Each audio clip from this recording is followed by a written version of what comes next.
What would you do if the very people who claim to love your child were the ones threatening his peace? That question lingered in Lila's mind like an echo she couldn't escape. The image of Noah dressed in a frilly pink dress, paraded around the mall like a doll instead of the boy he was, haunted her long after she drove him home that Saturday afternoon. The thought clawed at her. Should I take them back to court? Should I fight for full custody? The law had already given her the advantage, primary custody. If she returned to court with proof of the incident, maybe the judge would finally see through Micah's mother's manipulations. But as much as the idea burned inside her, Lila stopped herself.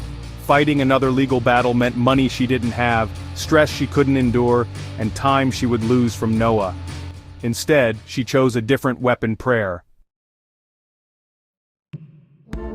On her knees at night after Noah was asleep, she poured out her frustrations to God. Lord, I don't know how much more of this I can take, but I know you gave me Noah for a reason. I want to raise him to love you, to know you, to be strong. Please God, give me the strength I don't have. If Noah was her reason to keep fighting, then she had to show him by example what perseverance looked like. Lila made a bold decision. She would go back to school to pursue her university degree in accounting. It wasn't easy. Between her 2 part-time jobs and parenting responsibilities, there was hardly room to breathe. Adding classes, assignments, and exams seemed almost impossible, but Lila believed it was necessary. She wanted Noah to see his mother as more than just a woman who survived pain. She wanted him to see her as a woman who built a future despite it. The visits increased. Sometimes she would arrive while Lila's mother was babysitting and insist on taking Noah out for ice cream. When Lila's mother refused, Micah's mother accused her of trying to steal Noah's affection. The tension grew so heavy that Noah began to sense it. One day he told Lila quietly, "Mommy, I don't like when Grandma and Grandma fight." The words cut her deeply. This was exactly what she wanted to protect him from. The worst confrontation came on a Saturday afternoon. Lila was at work, and her mother was watching Noah. Micah's mother showed up with Micah himself in tow. She demanded to take Noah for the day, even though it wasn't his scheduled visitation. Lila's mother refused. Voices escalated until Noah started crying, hiding behind the couch. When Lila came home later, she found her mother shaken, her hands trembling as she recounted the event.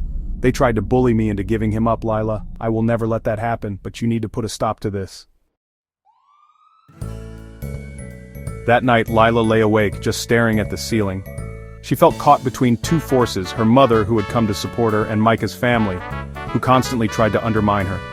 The weight of school, work, and parenting already stretched her thin. Now this ongoing tug-of-war threatened to break her spirit. She thought again about going back to court. Maybe if she pushed for full custody, she could legally prevent these ambush visits.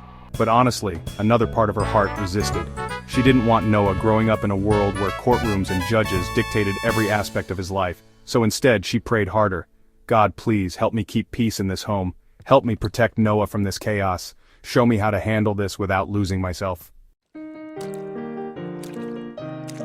Despite the turbulence, there were these small moments of joy. Lila's mother taught Noah songs from her childhood. They cooked together, made silly faces, and laughed until their stomachs hurt. Lila cherished those memories, knowing they were precious gifts in the storm. At school, she passed her exams with good grades. Her professors admired her discipline.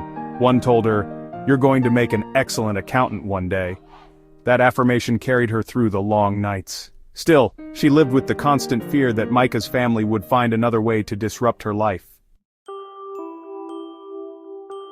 One evening, after a particularly long day of classes and work, Lila came home to an eerie silence.